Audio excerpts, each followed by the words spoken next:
जय श्री कृष्णा साथियों, गीताधाम Gurukul online class में एक बार फिर आपका स्वागत अभिनंदन है। क्लास 10th का हमारा टॉपिक चल रहा था अनुवांशिकी।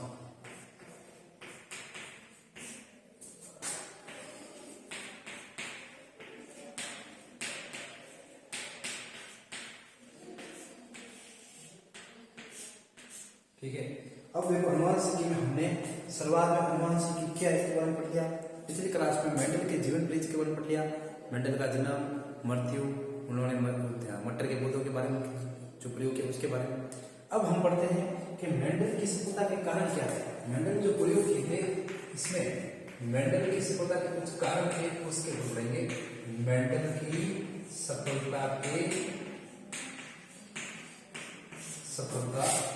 के कारण, मेंडल के कारण से अपने काम में सफल हुआ और क्यों आज भी इतने वर्षों बाद भी मेंडल के जो प्रयोग हैं वो सक्सेस हैं और आज की जो अनुवांशिकी है वो मेंडल के उन प्रयोगों के ऊपर टिकी हुई है जिनके ऊपर मेंडल ने अपने प्रयोग किए थे। ठीक है, तो देखते हैं कि सबसे पहले मेंडल ने अपने प्रयोग में मटर के पौधे को लिया था। तो मटर के पौधे को लेने का क्या कारण रहा, कैसे, तो देखो सबसे पहले मेंडल ने सबसे पहले प्रयोग में क्या किया था। मेंडल ने एक समय में एक ही लक्षण की वंशागति का अध्ययन किया। मतलब मेंडल के अंदर इतना धैर्य था, इतना विश्वास था और इतना ही उनको कॉन्फिडेंस था और यह वो कह सकते हैं कि मेंडल कुछ अंतिम लक्ष्य तक पहुंचना चाहता है। आज हम क्या करते हैं, एक दिन में काफी सारे काम करते हैं और अंतिम परिणाम क्या होता है कि हमारा एक भी काम है वो पूर्ण रूप से सक्सेस नहीं होता है, क्योंकि हम अपने माइंड को अलग अलग रूप से कम 5 से 6 काम हम बांट देते हैं। लेकिन जब हमारा काम एक ही लक्ष्य है, जैसे कि आप 10th के विद्यार्थी हो, आपका एक ही लक्ष्य है कोरोना से संबंधित बातें, कोरोना के प्रभाव, कोरोना के क्या प्रभाव है, टीका वगैरह, इन सब बातों से आप दूर है और लक्ष्य आपका एक ही है कि मुझे इस वर्ष क्लास 10वीं की पढ़ाई अपने घर बैठे किताबों के द्वारा और इस ऑनलाइन चैनल के माध्यम से जो भी क्लास आती है उनको देखते हुए करनी है और मेरा लक्ष्य एक ही है कि मुझे 10th के अंदर अच्छे परसेंटेज बनाना है। अब आप उस कार्य में नियमित रूप से लगे हुए, तो कोरोना क्या कोई भी महामारी वो आपके लक्ष्य को छोड़ नहीं सकती। और कहते हैं ना कि कोरोना तो स्वाभिमानी है, घर से निकलेंगे तो ही होगा, घर के अंदर तो आएगा नहीं। ठीक है, हाँ, घर के कोई सभी मेंबर इस बात का आवश्यक रूप से पालन करें।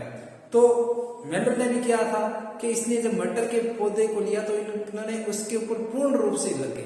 उसके परिणाम जितने टाइम बाद आने थे, 2 महीने बाद, 4 महीने बाद, 1 साल बाद, क्योंकि 1 वर्षीय पौधा था, तो इन्होंने वो पूरा समय दिया और 7 साल एक लंबे अंतराल तक इन्होंने उन पर प्रयोग किए और फिर इनके बाद इन्होंने जो निष्कर्ष निकाले, जो शीर्ष निष्कर्ष दिया था, जो परिणाम दिया था, वो दुनिया के लिए एक आज भी बड़ा आधार बना हुआ है कि किस प्रकार अनुवांशिकी में दुनिया मेंडल को आज भी सलूट करती है और उनके कार्यों के आधार पर ही अपने अनुवांशिकी के विभिन्न प्रकार के प्रयोगों को अंजाम देती है। तो सबसे पहले मेंडल ने एक समय में, तो सीधा सा है कि मेंडल ने एक समय में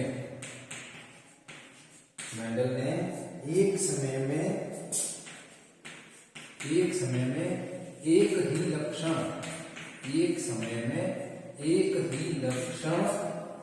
ही लक्षण की वंशागति का अध्ययन किया।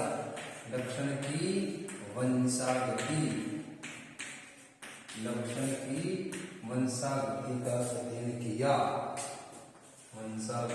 का अध्ययन किया। फिर देखो नेक्स्ट दूसरा और सफलता का कारण क्या था।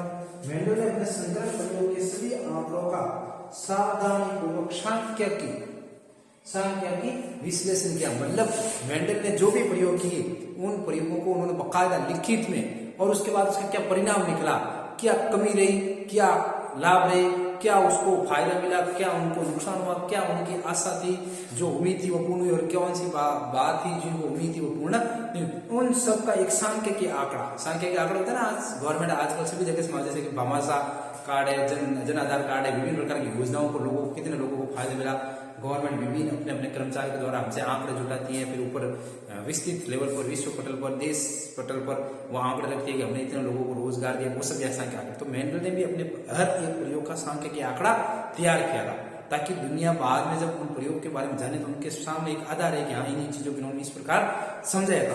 ठीक है, ये सबसे बड़ा कारण था। ठीक है, तो देखो मेंडल ने अपने संकरण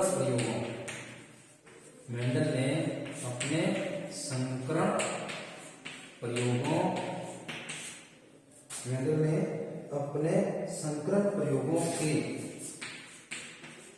सभी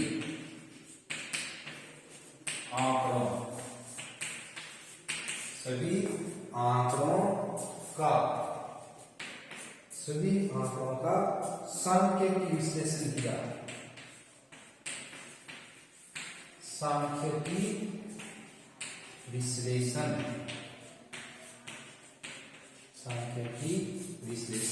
किया।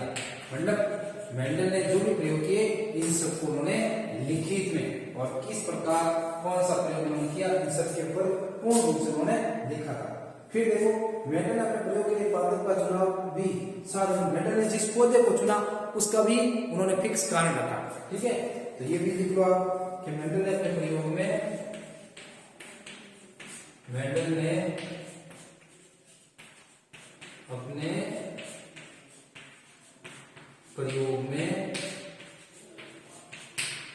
ठीक है प्रयोग में पादप का चुनाव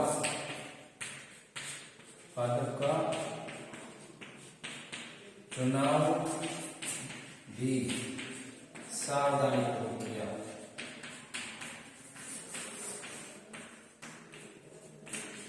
सावधानीपूर्वक किया। मतलब सीधी सी बात है कि मेंडल में किसी बात को लेकर प्रतिस्पर्धा नहीं थी कि मैं दुनिया के सामने सबसे पहले एक बात रखूं। मेंडल बस अपने धुन में पक्के थे और अपने कार्य को लेकर कटिबद्ध थे, मुझे काम करना है। तो मेंडल ने अपनी सफलता के 3 कारण है और ये एग्जाम में पूछा भी जा सकता है भाई 2 नंबर के क्वेश्चन में कि मेंडल की सफलता के क्या कारण है।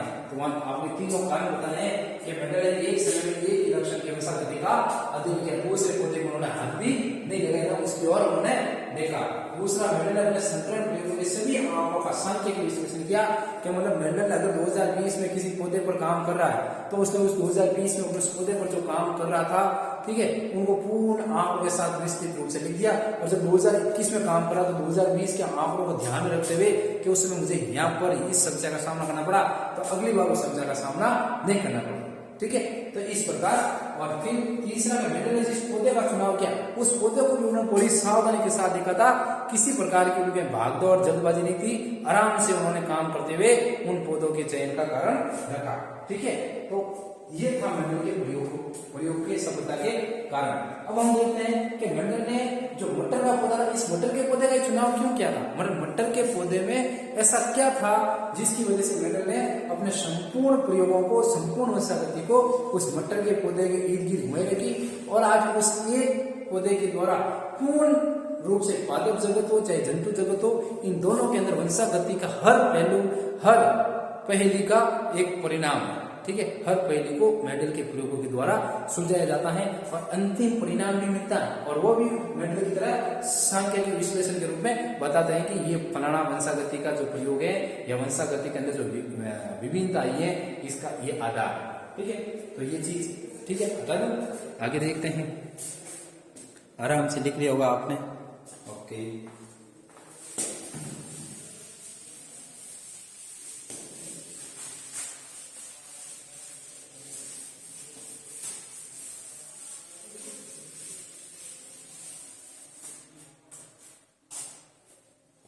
नेक्स्ट है मटर के पादप का चयन।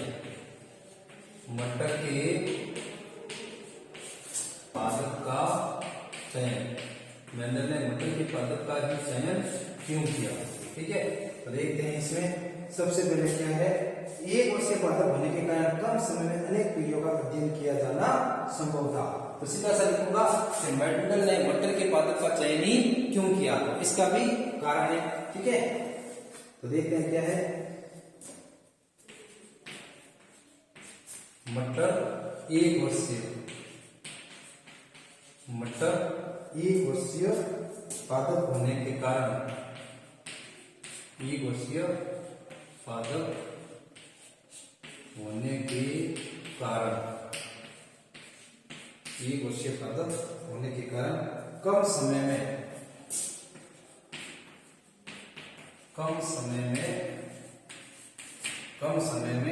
अनेक पीढ़ियों का अध्ययन किया जाना संभव है। कम समय में अनेक पीढ़ियों का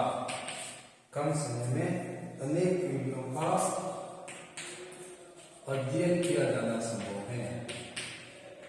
अध्ययन किया जाना संभव है। ठीक है, फिर दूसरा देखो और क्या कारण था मेंडल के इसका। ठीक है, द्विलिंगी पुष्प होने के कारण स्वपरागण के द्वारा समयुग्मजी पादप अथवा स्वयं या आगे देखो दूसरा इसमें क्या रखा था हमने मेंडल के प्रयोग के अंदर कि द्विलिंगी पुष्प होने के कारण स्वपरागण के द्वारा समयुग्मजी पादप अथवा शुद्ध वंशक्रम सरलता से प्राप्त किया जा सकता है। तो मटर का पौधा है वो कैसा है? द्विलिंगी। द्विलिंगी का मतलब कि मटर के पौधे के अंदर एक पौधे मतलब जो मेल और फीमेल है वो दोनों एक ही पौधे के अंदर उपस्थित है। ठीक है, जैसे मनुष्य वो एक लिंगी, मेल फीमेल अलग अलग है। मटर के पौधा द्विलिंगी मतलब उनके केसर भी वहां मिल जाएंगे और स्त्री केसर भी आराम से वहां पर मिल जाएंगे। इस प्रकार मेंडल ने अपने प्रयोग को विभिन्न चरणों में देखते हुए बताया था। ठीक है, तो देखो मटर का पौधा कैसा है? मटर का पौधा द्विलिंगी है। ठीक है, मतलब आप इसको ऐसे करके ये द्विलिंगी का चिन्ह होगा। ठीक है, मटर का पौधा कैसा है? द्विलिंगी है। ठीक है, द्विलिंगी है तो क्या फायदा है ये भी देखो। स्वपरागण के द्वारा समयुग्मजी पादप अथवा शुद्ध वंशक्रम सरलता से प्राप्त किया जा सकता है। तो लिख लो द्विलिंगी है जिससे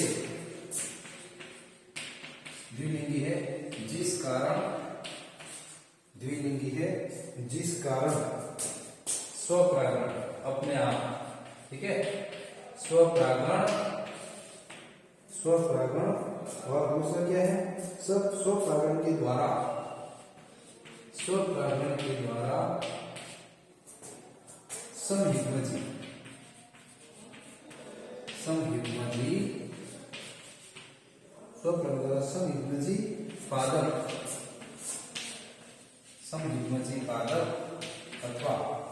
समयुग्मजी पादप अथवा शुद्ध वंशक्रम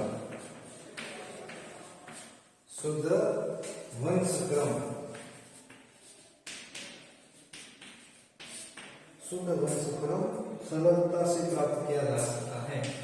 शुद्ध वंशक्रम सरलता से प्राप्त किया जा सकता है।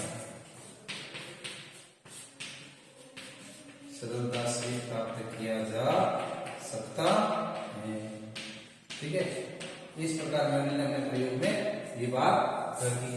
तीसरा मेंडल ने क्या रखा था? देखो विपुषण विधि द्वारा पर परागण आसानी से किया जा सकता है। विपुषण विधि। ठीक है, विपुषण में क्या है कि जैसे कि केसर है तो ऊपर से परागण हटा हुआ। ठीक है, अब आप उसमें पर परागण भी कर सकते हो। तो विपुषण विधि द्वारा पर परागण संभव।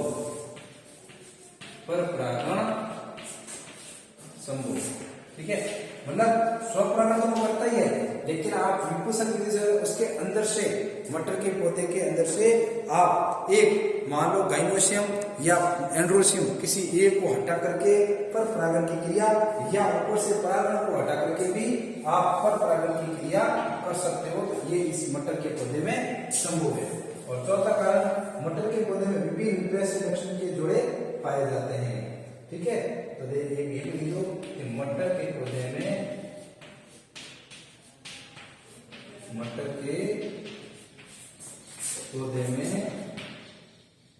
विभिन्न मतलब अलग अलग पीढ़ियों के। ठीक है, विभिन्न विपर्यासी लक्षण, विभिन्न विपर्यासी लक्षण पाए जाते हैं। ठीक है, ये भी मटर के पौधे में संभव है। तो इस प्रकार मटर के पौधे में ये विपर्यासी लक्षण है। इनको विपर्यासी लक्षण क्या होता है कि पादप की ऊंचाई, ठीक है, तो पादप की ऊंचाई में परिपक्व, लंबी और मोटा दोनों प्रकार से हो सकते हैं। ठीक है, पुष्प की स्थिति, पुष्प कक्षक ऊपर की ओर, पक्षार्थी साइड में।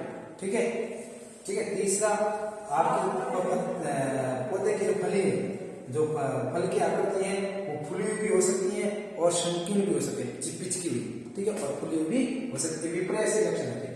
ठीक है, तीसरा है आपके इसमें पुष्प का रंग, तो इसमें आपको बैंगनी भी पुष्प मिलते हैं, सफेद भी पुष्प मिल जाता है। फिर तीसरा, बीज की आकृति, बीज आपको गोलाकार के मिलेंगे और झुर्रीदार भी पुष्प बीज भी मिल जाएंगे, और बीज का रंग है पीला भी होगा और हरा भी होगा। तो ये कितने 7 प्रकार के पूछा जा सकता है। मेंडल ने कितने विपर्यासी लक्षणों पर प्रयोग किए? तो 7 प्रकार के विपर्यासी लक्षण लेके गए थे। तो इन 7 प्रकार के विपर्यासी लक्षण को आपको कौन कौन से विपर्यासी लक्षण है?